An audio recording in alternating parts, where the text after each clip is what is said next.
Good morning, students. My name is B. Venkat Reddy, K and HL Degree College, Yeluru, third BSc, fifth semester, Database Management Systems. Topic: Relational Database Model. Relational Database Model లో already relational database మోడల్ని EF card అని అతను develop చేశాడని చెప్పాం. Table keys integrity rules గురించి discuss చేసాం మనం. Table is perceived 2-dimensional structure composed rows and columns. Table అనేది ఈ ఫార్మేట్ లో ఉంటుంది, రోస్ అండ్ కాలమ్స్ లో ఉంటుందని చెప్పాం. ఒక రో నేమో టుపుల్ అంటాడు, ఇతని టర్మినాలజీ డిఫరెంట్ గా ఉంటుంది. Table is called relation. Mathematical theory relation base చేసుకుని డెవలప్ చేశాడు కాబట్టి అతను ఏం చేస్తాడంటే టేబుల్ ని రిలేషన్ అని కాల్ చేయడం జరుగుతుంది. రోని రికార్డ్ అంటాం, రికార్డ్ ని ఇక్కడ ఏమంటాడంటే టుపుల్ అని కాల్ చేస్తాడు. ఒక కాలమ్ ని ఇతను మనం జనరల్ గా ఫీల్డ్ అంటాం. రిలేషన్ ఫీల్డ్ ఏమంటాడంటే అతను యాట్రిబ్యూట్ అని కాల్ చేస్తాడు. ఏం కాల్ చేస్తాడు? యాట్రిబ్యూట్. ఒక కాలం ని యాట్రిబ్యూట్ అంటాము. కాలం నేమ్ అనే కాలం అంటే నేమ్ యాట్రిబ్యూట్. అట్లాగే ఒక రోని రికార్డ్ అంటాం, రికార్డ్ ఇతను ఏమంటాడు? టుపుల్ అని కాల్ చేస్తాడు. అలాగే కీస్ చెప్పాం కదా, కీస్ ఇంపార్టెంట్ రోల్ ప్లే చేస్తే టేబుల్లో. ఒక టేబుల్లో ఉన్న రోని యూనిక్ గా ఐడెంటిఫై చేయడానికి ఈ కీస్ యూజ్ చేస్తాం. ఫారెన్ కీ కానీ primary key, candidate key, super key, secondary key, ఇట్లా కీస్ యూజ్ చేస్తాం. సూపర్ కీ అంటే కనుక uniquely identifies each and every row of a table. Candidate key అంటే కనుక మినిమల్ సూపర్ కీ అని చెప్పాము. ప్రైమరీ కీ అంటే uniquely identifies each and every row of a table that not contain null values. Nulls ఉండకూడదు. Secondary key అంటే strictly data retrieval purpose. Data retrieve చేయడానికి use చేస్తాం. Foreign key అంటే కనుక ఏం చెప్తాం? whose values are insert the అంటే first టేబుల్లో ఒక టేబుల్లో డేటా ఇన్సర్ట్ చేస్తే ఆ టేబుల్లో ఉన్న డేటా ఏమవుతుందండి? అదర్ టేబుల్లో ఉన్న ప్రైమరీ కీ వాల్యూస్ తో చెక్ చేసుకుంటుంది. అంటే attribute are combination of attributes is one table whose values must either match the primary key values of the other table. Primary key values of the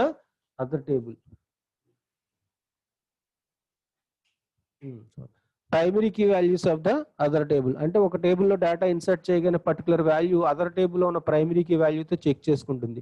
అది ఉంటే కనుక true అయితే data insert అవుతుంది, లేకపోతే లేదు. దాని ఫారెన్ కీ అంటాం. Integrity rules 2 types అని చెప్పాం. Entity integrity, differential entity. Entity integrity is called primary కీని ఎంటిటీ ఇంటిగ్రిటీ అంటాము. ఎంటిటీ ఇంటిగ్రిటీ వచ్చేసరికి primary key column has no null entries and all entries are unique. Entries అన్ని unique గా ఉండాలి. అట్లాగే నాట్ నల్ వాల్యూస్ ఉండాలి. నల్స్ యాక్సెప్ట్ చేయదు. దాన్ని ఎంటిటీ ఇంటిగ్రిటీ అంటాం. ఇంకా రిఫరెన్షియల్ ఇంటిగ్రిటీ అంటే ఫారెన్ కీ రిఫరెన్స్ అంటాం. అంటే ఒక టేబుల్లో డేటా ఇన్సర్ట్ చేయగానే పర్టికులర్ వాల్యూ వెళ్ళి ఏమవుతుందండి? అదర్ టేబుల్లో ఉన్న ప్రైమరీ కీ వాల్యూతో చెక్ చేసుకుంటుంది. చెక్ చేసుకుంటే ఆ వాల్యూ అక్కడ ఉంటే ఏమవుతుంది? ట్రూ అయితే కనుక ఇక్కడ డేటా ఇన్సర్ట్ అవుతుంది, లేకపోతే ఫెయిల్ అవుతుంది. దాన్ని రిఫరెన్షియల్ ఇంటిగ్రిటీ అంటాం. Next relational set operators. ఈ మ్యాథ్స్ వాళ్ళకి అందరికి, మీకు బీఎస్సీ వాళ్ళందరికీ తెలిసింది ఇది. రిలేషనల్ సెట్ ఆపరేటర్స్ అంటే కనుక రిలేషనల్ సెట్ ఆపరేటర్స్ వచ్చేసరికి ఫస్ట్ వన్ యూనియన్ అంటే కనుక తెలుసు కదా. రిలేషనల్ సెట్ ఆపరేటర్స్ లో ఒక డయాగ్రామ్ ఇచ్చాం చూడండి. ఇక్కడ సర్కిల్స్ వేసి ఏలో సమ్ వాల్యూస్ ఇచ్చాం, బిలో సమ్ వాల్యూస్ ఇచ్చాం. ఏ యూనియన్ బి అంటే ఏలో ఉన్న టోటల్ వాల్యూస్, బిలో ఉన్న టోటల్ వాల్యూస్ కలిపితే ఏమవుతుందండి? A union B. 0 1 2 3 5 8 9 A union B. Union అంటే కనుక union combines all rows from 2 tables. అంటే ఇక్కడ జనరల్ గా ఏం చెప్తాం అంటే కనుక రిలేషనల్ సెట్ ఆపరేటర్స్ వచ్చేసరికి మ్యాథ్స్ లో అయితే ఈ విధంగా చూపిస్తాము. ఇక్కడ మన రిలేషనల్ మోడల్లో టేబుల్స్ డేటా అంతా ఏ రూపంలో ఉంటుంది? టేబుల్స్ రూపంలో ఉంటుంది. డేటా ఏ రూపంలో ఉంటుందండి? Composed 2-dimensional table structure. అంటే టేబుల్స్ ఉంటాయి. అంటే ఏ అనేది మీకు ఏదైతే సమ్ వాల్యూస్ తీసుకున్నారో ఏ అనే టేబుల్ తీసుకుంటాం, బి అనేది టేబుల్ తీసుకుంటాం. మనం ఇక్కడ రిలేషనల్ సెట్ ఆపరేటర్స్ వచ్చేసరికి ఇక్కడ రిలేషనల్ డేటాబేస్ లోకి వచ్చేసరికి టేబుల్స్ తీసుకుంటాం. ఏ యూనియన్ బి అంటే కనుక union combines all rows from 2 tables. 2 tables లో combine combines all rows from two tables. Two tables లో ఉన్న టోటల్ రోస్ అన్ని డిస్ప్లే చేస్తుంది. ఇక్కడ ఎలా అయితే ఏలో ఉన్న వాల్యూస్ బిలో ఉన్న వాల్యూస్ టోటల్ వాల్యూస్ ఎలా అయితే డిస్ప్లే అయినాయో అక్కడ ఏమవుతుందంటే కనుక ఏలో అంటే టేబుల్లో ఏ అనే టేబుల్లో ఉన్న రోస్ అన్ని తీసుకుంటుంది. At the same time below ఉండే రోస్ అన్ని తీసుకుని మనకి ఒక న్యూ టేబుల్ ఫామ్ చేసి దాన్ని డిస్ప్లే చేయడం జరుగుతుంది. ఏ యూనియన్ బి అంటే కనుక ఏ యూనియన్ బి అంటే అంటే ఏలో ఉన్న టోటల్ రోస్ బిలో ఉన్న టోటల్ రోస్. దాన్ని ఎలా చెప్తామండి? Union combines all rose. Union combines all rows from union combines from all rows from two tables. Two tables లో ఆల్ రోస్ కంబైన్ చేసి చూపిస్తుంది. Next intersect. Next intersect. Intersect అంటే తెలుసు కదా, ఇంటర్సెక్ట్ అంటే ఈ కామన్ పాయింట్ అనమాట. ఏలోని బిలోని కామన్ గా ఉన్నదాన్ని ఏమంటామండి? ఇంటర్సెక్ట్ అంటే. ఈ ఏరియాని ఇంటర్సెక్ట్ అంటే ఏ ఇంటర్సెక్ట్ బి అంటే 8-5 వస్తుంది మీకు ఇక్కడ 8-5. అట్లాగే ఇక్కడికి వచ్చేసరికి టూ టేబుల్స్ లో కామన్ గా ఉన్న రోస్ ఏవైతే ఉంటాయో వాటిని తీసుకోవాలంటే కనుక ఇంటర్సెక్ట్ యూజ్ చేస్తాం. Intersect yields only the rose that appear in both tables. Both tables లో కూడా సేమ్ రోస్ ఏవైతే ఉంటాయో అట్లాంటి రోస్ ని మనం డిస్ప్లే చేయాలి అనుకుంటే కనుక ఇక్కడ ఇంటర్సెక్ట్ యూజ్ చేయాలి. ఏమి చేయాలి? Intersect. Intersect yields only the rose that appears in both tables. Two tables లో కామన్ గా ఉండాలి. అట్లాంటి రోస్ కావాలి అనుకుంటే కనుక ఏం చేయాలి? మనం ఇంటర్సెక్ట్ యూజ్ చేయాలి. Next difference. Difference yields all rows in one table that are not found in other table. First టేబుల్లో ఉన్న రోస్ సెకండ్ టేబుల్లో కనుక లేకపోతే అట్లాంటి రోస్ ఏమన్నా ఉంటే కనుక మనం డిస్ప్లే చేయాలి అనుకుంటే కనుక డిఫరెన్స్ యూజ్ చేయాలి. డిఫరెన్స్ యూజ్ చేయాలి.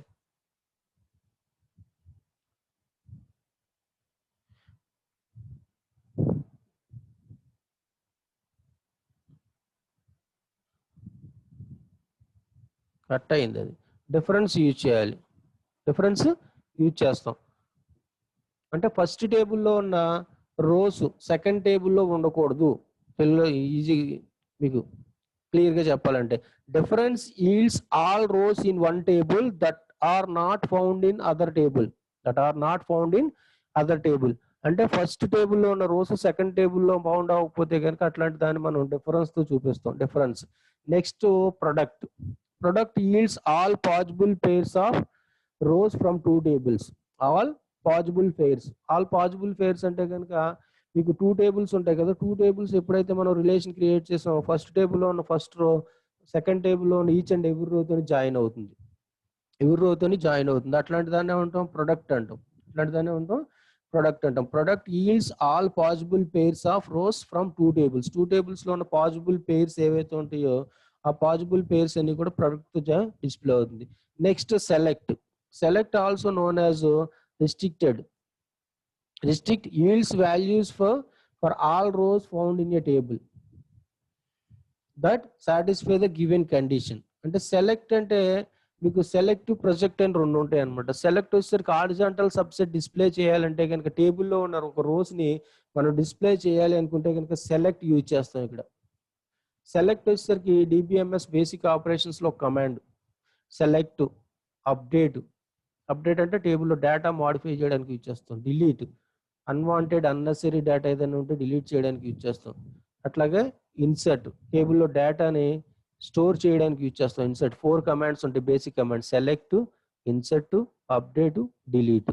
సెలెక్ట్ అంటే డేటాబేస్ లో డేటాని యాక్సెస్ చేయడానికి యూజ్ చేస్తాం. సింపుల్ గా చెప్పాలంటే డేటాబేస్ లో ఉన్న డేటాని యాక్సెస్ చేయడానికి మనం డేటా ఏముందో చూడాలి ఓపెన్ చేయాలి అనుకుంటే కనుక సెలెక్ట్ యూజ్ చేస్తాం. Select can be used to list all of the row values. All of the row values అన్ని కూడా మనం చూడాలంటే సెలెక్ట్ యూజ్ చేస్తాం. Next project. ఏంటి? Project yields all values for selected attributes. Selected attributes మనం yield చేయాలి అనుకుంటే కనుక ప్రొజెక్ట్ యూజ్ చేస్తాం. ప్రొజెక్ట్. ఇంకా జాయిన్ ఒకటి ఉంది లాస్ట్ లో. Join allows information to be combined. From two or more tables. అంటే 2 or more tables ని మనం కంబైన్ చేసి మనం ఇన్ఫర్మేషన్ ని ఈల్డ్ చేయాలి అనుకుంటే కనుక, డిస్ప్లే చేయాలి అనుకుంటే కనుక ఏం చేస్తాం, జాయిన్స్ యూజ్ చేస్తాం. జాయిన్స్ యూజ్ చేస్తాం. Join allows information to be combined from 2 or more tables. మనం ఇక్కడ SQL లో ఏమవుతుందంటే కనుక డేటా ఒక టేబుల్ నుంచి ఈల్డ్ చేయాలని రూల్ ఏమి ఉండదు. మోర్ దాన్ వన్ టేబుల్ నుంచి డేటాని ఏం చేయొచ్చు, యాక్సెస్ చేయొచ్చు at a time. More than one table నుంచి డేటాని యాక్సెస్ చేయొచ్చు. మీకు ప్రాక్టికల్ సెషన్లోకి వెళ్ళిన తర్వాత ఇది ఈజీగా అర్థమవుతుంది. ఈల్డ్ చేసేటప్పుడు 2 or more టేబుల్స్ నుంచి మనం డేటా యాక్సెస్ చేయాలి అనుకుంటే కనుక జాయిన్స్ యూజ్ చేయాలి. 2 or more టేబుల్ నుంచి డేటాని యాక్సెస్ చేయాలంటే ఏం చేయాలి, జాయిన్స్ యూజ్ చేయాలి. జాయిన్స్ లో డిఫరెంట్ జాయిన్స్ ఉంటాయి అన్నమాట. డిఫరెంట్ జాయిన్స్ ఉంటాయి. జాయిన్స్ వచ్చేసరికి equi join, non equi join, product join, self join అని జాయిన్స్ ఉంటాయి. జాయిన్స్ ఈక్వి జాయిన్ అంటే ఫస్ట్ టేబుల్ ఉన్న వాల్యూ వెళ్ళి సెకండ్ టేబుల్ ఏదైనా ఒక యాట్రిబ్యూట్, కామన్ యాట్రిబ్యూట్ తీసుకుంటాం. కామన్ యాట్రిబ్యూట్ తీసుకుని కామన్ యాట్రిబ్యూట్ లో ఫస్ట్ టేబుల్లో ఉన్న వాల్యూ సెకండ్ టేబుల్లో ఉన్న వాల్యూతో ఈక్వల్ అవ్వాలి. అట్లా ఈక్వల్ అయితే ఆ 2 rows కూడా ఫస్ట్ టేబుల్లో ఉన్న రో సెకండ్ టేబుల్లో ఉన్న రోస్ ఈక్వల్ అయ్యి డిస్ప్లే అవుతుంది. దాన్ని ఈక్వి జాయిన్ అంటాం. ఈక్వి జాయిన్ అంటాం. ఇంకా నాన్ ఈక్వి జాయిన్ అంటే ఫస్ట్ టేబుల్ కామన్ గా ఒక యాట్రిబ్యూట్ తీసుకున్న తర్వాత ఏదో ఫస్ట్ టేబుల్ ఒక యాట్రిబ్యూట్ తీసుకుంటాం, సెకండ్ టేబుల్ ఒక యాట్రిబ్యూట్ తీసుకుంటాం. రెండాటిని మనం కంపేర్ చేస్తాం. కంపేర్ చేస్తే ఫస్ట్ టేబుల్లో ఉన్న యాట్రిబ్యూట్ లో ఉన్న వాల్యూ సెకండ్ టేబుల్ ఉన్న యాట్రిబ్యూట్ వాల్యూస్ ఈక్వల్ అవ్వక్కర్లేదు, ఈక్వల్ అవ్వాల్సిన అవసరం లేదు. అట్లాంటి దాన్ని ఏమంటాం, నాన్ ఈక్వి జాయిన్ అంటాం. నాన్ ఈక్వి జాయిన్ అంటాం. అంటే ఫస్ట్ది ఏంటండి, ఈక్వి జాయిన్. ఈక్వి జాయిన్ అంటే ఫస్ట్ టేబుల్లో ఒక యాట్రిబ్యూట్ తీసుకుంటాం, సెకండ్ టేబుల్లో ఒక యాట్రిబ్యూట్ తీసుకుంటాం. ఫస్ట్ టేబుల్లో ఉన్న యాట్రిబ్యూట్ లో వాల్యూస్ సెకండ్ టేబుల్లో ఉన్న యాట్రిబ్యూట్ వాల్యూస్ ఏమవ్వాలి, ఈక్వల్ అవ్వాలి. వాల్యూస్ ఈక్వల్ అవ్వాలి. అలా ఈక్వల్ అయితే వచ్చేదాన్ని ఏమంటాం అంటే ఈక్వి జాయిన్ అంటాం. Equi join. For example me data ఉంది, స్టూడెంట్ డేటా. స్టూడెంట్ డేటాలో స్టూడెంట్ టేబుల్లో మీ నేము, మీ రోల్ నెంబరు, నేము, అడ్రస్, ఈమెయిల్, ఆధార్ ఉన్నాయి. మార్క్స్ అనేవి సెకండ్ టేబుల్లో ఉన్నాయి. ఫర్ ఎగ్జాంపుల్ మార్క్స్, అక్కడ మార్క్స్ లో ఏముంటాయి, మీ రోల్ నెంబర్ ఉంటుంది, మార్క్స్ ఇన్ సబ్జెక్ట్స్ ఉంటాయి. ఉన్నప్పుడు మీ మార్క్స్, మీ నేమ్ తో పాటు మీ నంబరు, మీ అడ్రస్ తో పాటు మార్క్స్ కూడా మనకి ఇన్ఫర్మేషన్ కావాలనుకో, 2 tables జాయిన్ చేయాలంటే ఈక్వి జాయిన్ వేస్తాం. ఈక్వి జాయిన్ అయ్యగానే ఫస్ట్ టేబుల్ లో ఉన్న స్టూడెంట్ నెంబర్ వెళ్ళి సెకండ్ టేబుల్ లో ఉన్న స్టూడెంట్ నెంబర్ తో ఈక్వల్ అయితే మీ మార్క్స్ తీసుకొచ్చి అక్కడ డిస్ప్లే చేస్తుంది. అర్థమైందా? 2 rows వస్తాయి అనమాట. ఆ టేబుల్లో ఫస్ట్ టేబుల్లో ఉన్న రోలో ఉన్న మీ నేము, మీ అడ్రస్ వస్తుంది. సెకండ్ టేబుల్లో ఉన్న మీ మార్క్స్ తీసుకొచ్చి ఇక్కడ చూపిస్తుంది, ఒకే రోలో చూపిస్తుంది డేటా అంతా కూడా. అది ఈక్వి జాయిన్. ఫస్ట్ టేబుల్లో ఉన్న స్టూడెంట్ నెంబరు సెకండ్ టేబుల్లో ఉన్న స్టూడెంట్ నెంబర్తో ఈక్వల్ చేయాలి. అది ఈక్వి జాయిన్. నాన్ ఈక్వి అంటే ఫస్ట్ టేబుల్లో ఉన్న స్టూడెంట్ నెంబర్ సెకండ్ టేబుల్లో ఉన్న స్టూడెంట్ నెంబర్తో ఈక్వల్ అవ్వాల్సిన అవసరం లేదు. అట్లాంటి దాన్ని ఏమంటామండి, నాన్ ఈక్వి జాయిన్ అంటాం. ఏమంటాం, నాన్ ఈక్వి జాయిన్. అట్లాగే థర్డ్ వన్ వచ్చేసరికి ప్రొడక్ట్ జాయిన్. ప్రొడక్ట్ జాయిన్ అంటే కనుక ఫస్ట్ టేబుల్ ఉన్న ఈచ్ అండ్ ఎవ్రీ రో సెకండ్ టేబుల్ ఉన్న ఈచ్ అండ్ ఎవ్రీ రోతో అసోసియేట్ అయిపోతుంది. అట్లాంటి దాన్ని ప్రొడక్ట్ అంటాం. అట్లాంటి దాన్ని ఏమంటాం, ప్రొడక్ట్ జాయిన్ అంటాం. దీనికి ఈక్వల్ అవ్వాల్సిన అవసరం లేదు ఏమీ. ఇంకా సెల్ఫ్ జాయిన్, ఇది ఇంపార్టెంట్ అనమాట, కొంచెం కాంప్లికేటెడ్గా ఉంటుంది. సెల్ఫ్ జాయిన్ అంటాం. సెల్ఫ్ జాయిన్ అంటే కనుక ఏంటంటే కనుక a join it self. A join it self. A join it self అంటే ఇక్కడ 2 tables ఉంటాయని చెప్పాం కదా. జాయిన్ చేయాలంటే కనుక కంపల్సరీగా 2 or more tables యూజ్ చేయాలి. 2 or more tables నుంచి డేటా యాక్సెస్ చేయాలి అనుకుంటే కనుక మనం ఏం చేస్తామండి, జాయిన్స్ యూజ్ చేస్తాం. ఏ జాయిన్ ఇట్ సెల్ఫ్ అంటాం అనమాట. సెల్ఫ్ జాయిన్ అంటే జాయిన్ ఇట్ సెల్ఫ్ అంటే మనం టేబుల్ 1 ఉంది, టేబుల్ 2 ఉంటుంది అనమాట. టేబుల్ 1 టేబుల్ 2 ఉంటే టేబుల్ 1లోనే 1 ఏం చేస్తాం, సేమ్ టేబుల్ 1 తోనే జాయిన్ చేస్తాం. టేబుల్ 1 తోనే జాయిన్ చేస్తాం. అంటే ఫిజికల్ గా ఒక టేబుల్ లో ఉంటుంది, లాజికల్ గా 2 tables తీసుకుంటాం. 2 copies తీసుకుంటాం. ఈజీగా చెప్పాలంటే 2 copies తీసుకుంటాం. 2 copies అంటే టేబుల్ 1 స్టూడెంట్ టేబుల్ ఏం చేస్తాం, సేమ్ టేబుల్ తో జాయిన్ చేస్తాం. స్టూడెంట్ 1 స్టూడెంట్ 2 అని తీసుకున్నాం. స్టూడెంట్ 1 లో ఏదైతే డేటా ఉందో స్టూడెంట్ 2 లో కూడా సేమ్ డేటా ఉంటుంది. కాకపోతే 2 copies. 2 copies. స్టూడెంట్ 1 ని స్టూడెంట్ 2 తో జాయిన్ చేస్తాం. స్టూడెంట్ 1 ని స్టూడెంట్ 2 తో జాయిన్ చేస్తాం. సేమ్ రోస్ ఉంటాయి, సేమ్ కాలమ్స్ ఉంటాయి, సేమ్ డేటా ఉంటుంది. సేమ్ డేటా ఉంటుంది కానీ 2 tables జాయిన్ చేయొచ్చు. జాయిన్ ఇట్ సెల్ఫ్ అంటాం. దాన్ని ఏమంటాం, join it self is called self join. ఇంకొకటి ఉంది కార్టీజియన్ జాయిన్, అదే ప్రొడక్ట్ జాయిన్ అంటాం. Next non equi join, next equi, non equi, product. Product ఏమంటాం అంటే కనుక కార్టీజియన్ జాయిన్ అని కూడా అంటాం. ఏమంటాం, కార్టీజియన్ జాయిన్ అంటాము. నెక్స్ట్ వన్ వచ్చి ఇక్కడ సెల్ఫ్ జాయిన్,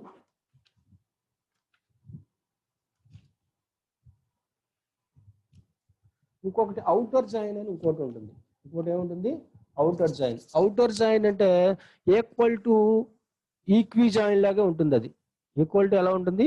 ఈక్వి జాయిన్ లా ఉంటుంది. ఈక్వి జాయిన్ లా ఉంటుంది కానీ బట్ దానికి ఒక సింబల్ యాడ్ చేస్తాం. ఈక్వల్ చేసే దగ్గర values first table 1 dot student number equal to table 2 dot student number అంటాం కదా. టేబుల్ 1 స్టూడెంట్ నెంబర్ ఏమవుతుందంటే టేబుల్ 2 లో ఉన్న స్టూడెంట్ నెంబర్తో ఈక్వల్ అవుతుంది. ఈక్వల్ చేయాలంటే మధ్యలో ఏం చేస్తాం? Table 1 dot student number equal to table 2 dot student number అంటాం.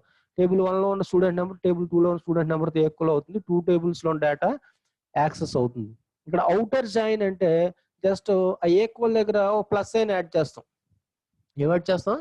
ప్లస్ సైన్ యాడ్ చేస్తే అది అవుటర్ జాయిన్ అవుతుంది. అవుటర్ జాయిన్ ఎట్లా వస్తుందంటే డేటా సేమ్ ఈక్వి జాయిన్ లాగా వస్తుంది. బట్ ఏమవుతుందంటే చిన్న స్మాల్ డిఫరెన్స్ ఉంటుంది. ఏంటంటే ఫస్ట్ టేబుల్లో ఉన్న డేటా సెకండ్ టేబుల్తో కంపేర్ చేసుకుని వచ్చిన తర్వాత ఎక్కడైనా మిస్సింగ్ రోస్ ఏమైనా ఉంటే, మిస్సింగ్ రోస్ అంటే ఫస్ట్ టేబుల్లో ఫర్ ఎగ్జాంపుల్ 10 రోస్ ఉన్నాయి, సెకండ్ టేబుల్లో 12 రోస్ ఉన్నాయి అనుకోండి. సపోజ్ 2 రోస్ ఎక్స్ట్రా ఉన్నాయి. 2 రోస్ ఎక్స్ట్రా ఉన్నప్పుడు 10 రోస్ కంపేర్ అయ్యేది ఈక్వి జాయిన్ లో వచ్చేస్తాయి. వచ్చేసిన తర్వాత 2 రోస్ ఎక్స్ట్రా ఉంటే కనుక ఒక టేబుల్, ఆ 2 రోస్ మిస్సింగ్ రోస్ ఏమైనా ఉంటే మనం డిస్ప్లే చేయాలి అనుకుంటే కనుక అట్లాంటి రోస్ డిస్ప్లే చేయాలంటే అవుటర్ జాయిన్ యూజ్ చేయాలి.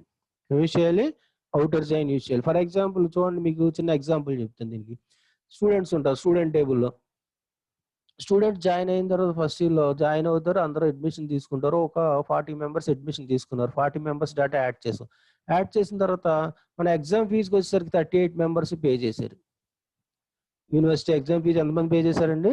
Total number of student 38. 2 members pay చేయలేదు. మనం 2 టేబుల్స్ డిఫరెంట్ టేబుల్స్ ఉన్నాయి. స్టూడెంట్ టేబుల్ ఉంది, ఫీ టేబుల్ ఉంది. ఫీ టేబుల్లో 38 మెంబర్స్ ఉంటారు, స్టూడెంట్ టేబుల్లో 40 మెంబర్స్ ఉంటారు.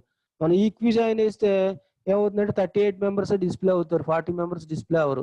38 మెంబర్స్ ఈక్వల్ అవుతారు కాబట్టి డిస్ప్లే అవుతారు. అదే అవుటర్ జాయిన్ వేసాం అనుకోండి, 38 రోస్ వచ్చిన తర్వాత ఈ 2 రోస్ కూడా ఎక్స్ట్రా డిస్ప్లే అవుతాయి. ఎవరు మిస్ అయ్యారో ఈజీగా లాస్ట్లో చూపిస్తుంది. లాస్ట్లో చూపిస్తుంది ఎవరు ఫీజు పే చేయలేదు అనేది క్లారిటీగా మనకు తెలిసిపోతుంది 40 రోస్లో. దాన్ని అవుటర్ జాయిన్ అంటాం. ఏమంటాం? Outer join. మీకు ఒకసారి చూడండి, రిలేషనల్ సెట్ ఆపరేటర్స్ అంటే మనం రిలేషనల్ డేటాబేస్లోకి వచ్చేసరికి ఏం చేస్తామంటే టేబుల్స్ రూపంలో చూపిస్తాం. ఇక్కడ మ్యాథమెటికల్లో చూపించాం. ఇక్కడ టేబుల్స్ అంటే ఏ ప్లేస్లో ఒక టేబుల్ యూజ్ చేస్తాం, బి ప్లేస్లో ఒక టేబుల్ యూజ్ చేస్తాం. అట్లా తీసుకోవాలి మీరు ఎగ్జాంపుల్స్ వచ్చేసరికి, మీకు ప్రాక్టికల్ సెషన్ వచ్చేసరికి. అంటే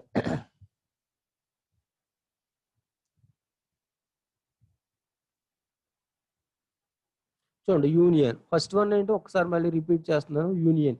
union combines all rows from 2 tables. Unions combines from 2 tables. 2 tables లో కామన్ గా కంబైన్ చేసి మొత్తం టోటల్ రోస్ అన్ని కూడా డిస్ప్లే చేస్తుంది, excluding duplicate rows. Excluding duplicate rows. Duplicates ఏమన్నా ఉంటే అవాయిడ్ చేస్తుంది. అంటే ఫస్ట్ టేబుల్లో సేమ్ రో సెకండ్ టేబుల్లో కూడా ఉందనుకోండి, సేమ్ డేటా రిపీట్ అయితే దాన్ని ఒకసారి డిస్ప్లే చేస్తుంది, 2 టైమ్స్ డిస్ప్లే చేయదు. ఎక్స్క్లూడింగ్ డూప్లికేట్ రోస్ అంటాం. అందుకని union combines all rows from 2 tables excluding duplicate rows. Duplicate rows ఏమైనా ఉంటే వాటిని అవాయిడ్ చేస్తుంది. Next intersect. ఇంటర్సెక్ట్ అంటే కనుక ఇక్కడ intersect yields only the rows the appear in both tables. Both tables లో కామన్ గా ఏవైతే రోస్ ఉంటాయో వాటిని డిస్ప్లే చేస్తుంది. Difference. Next difference yields all rows one table that are not found in the other table. First టేబుల్లో ఉన్న rose second టేబుల్లో found అవ్వకపోతే అట్లాంటి రోస్ ఏమైనా ఉంటే కనుక డిఫరెన్స్ లో చూపిస్తుంది. ప్రొడక్ట్ అంటే yields all possible pairs of rose from 2 tables. ఇందాక చెప్పాం కదా, ప్రొడక్ట్ వచ్చేసరికి మీకు జాయిన్స్ లో కూడా ఉంటుంది. ప్రొడక్ట్ జాయిన్ అని చెప్పాం. Product join. Product join same product same ఒకలాగా ఉంటాయి అనమాట. కార్టీజియన్ జాయిన్ అని కూడా అంటాం దాన్ని. ప్రొడక్ట్ ఏమైతే ఫస్ట్ టేబుల్లో ఒక 10 రోస్ ఉన్నాయి అనుకోండి, సెకండ్ టేబుల్లో 3 రోస్ ఉన్నాయి అనుకోండి, 10 into 3 ఏమవుతుందండి? 30 రోస్ వస్తాయి అనమాట. అంటే ఫస్ట్ టేబుల్లో ఉన్న ఈచ్ అండ్ ఎవరి రో సెకండ్ టేబుల్లో ఉన్న ఈచ్ అండ్ ఎవరి రోతోని జాయిన్ అయిపోతుంది. ఇది ప్రొడక్ట్ అనమాట. Product yields all possible pairs of rose from 2 tables. ఇంకా సెలెక్ట్. సెలెక్ట్ వచ్చేసరికి చెప్పాం కదా, select yields all values for selected attributes. For selected attributes. Select is also known as district. Yields values from rows found in a table that satisfy the given condition. Satisfy the given condition. అంటే select ఈజీగా చెప్పాలంటే మీకు టేబుల్లో డేటాబేస్లో ఏదైనా డేటాను access చేయాలంటే select use చేస్తాం. డేటాబేస్లోంచి డేటా అది కూడా కండిషన్ గివెన్ కండిషన్ ఏదైనా కండిషన్ ఇస్తే కనుక ఆ కండిషన్ సాటిస్ఫై అయిన రోల్స్ అన్ని కూడా డిస్ప్లే అంటే పాస్ అయితే పాస్ అయిన స్టూడెంట్ డిస్ప్లే చేయొచ్చు, ఫెయిల్ స్టూడెంట్ డిస్ప్లే చేయొచ్చు, ఓ గ్రేడ్ వన్ సపరేట్గా డిస్ప్లే చేయొచ్చు, ఏ గ్రేడ్ వన్ సపరేట్గా డిస్ప్లే చేయొచ్చు. మన కండిషన్ స్పెసిఫై చేసుకుని ఆ కండిషన్ సాటిస్ఫై అయిన రోస్ని మనం డిస్ప్లే చేయొచ్చు. లేకపోతే you can display all rows in a table, all rows in a table.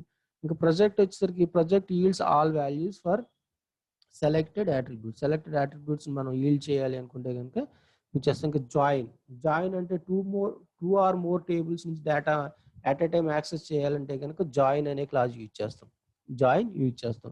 Join ఒకటి మీకు ఎక్కువగా రిలేషనల్ సెట్ ఆపరేటర్స్ ఒకటి, జాయిన్స్ ఒకటి షార్ట్స్ లో అడుగుతాడు ఎక్కువ. ఈ చాప్టర్ నుంచి ఎక్కువగా షార్ట్ క్వశ్చన్స్ కూడా వస్తాయి.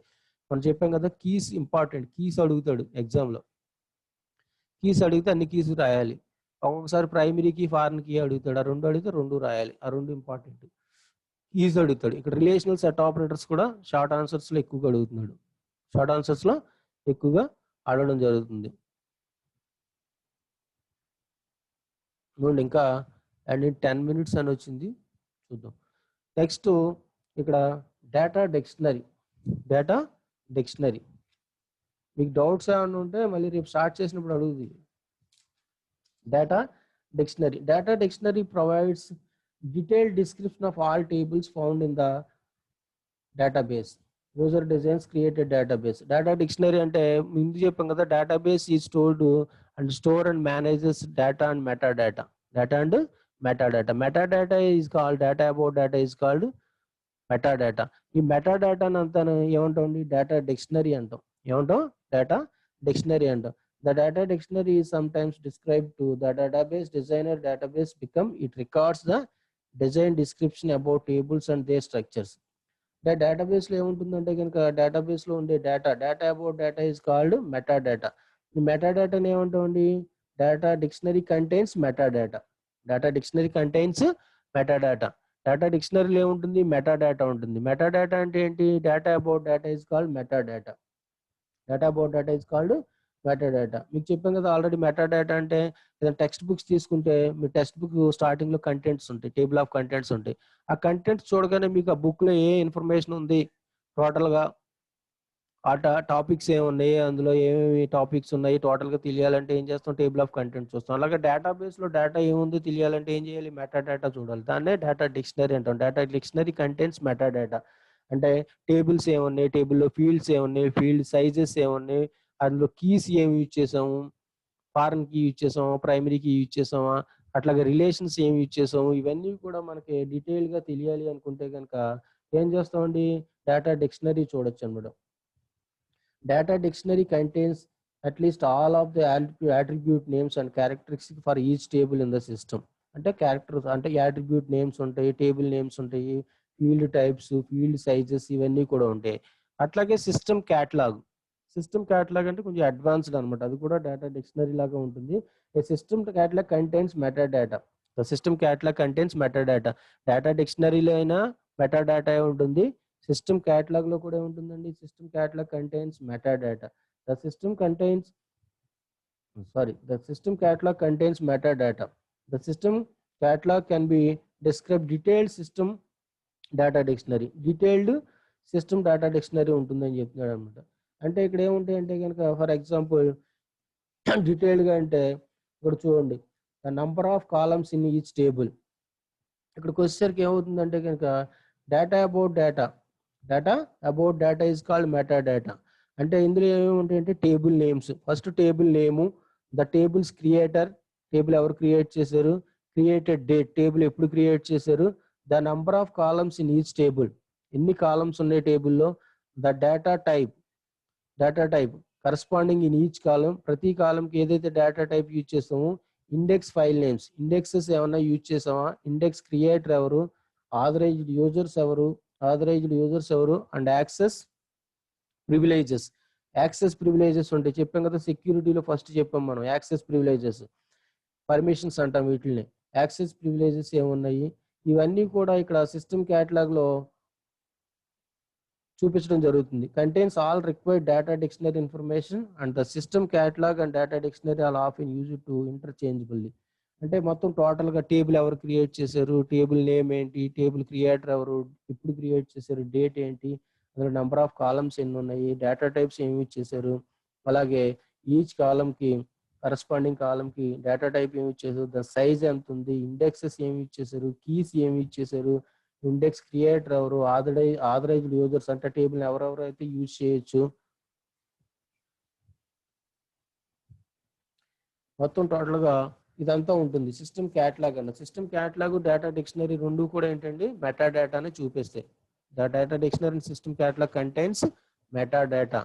ఇంకా రేపు కంటిన్యూ చేద్దామా data redundancy indexes. Okay students.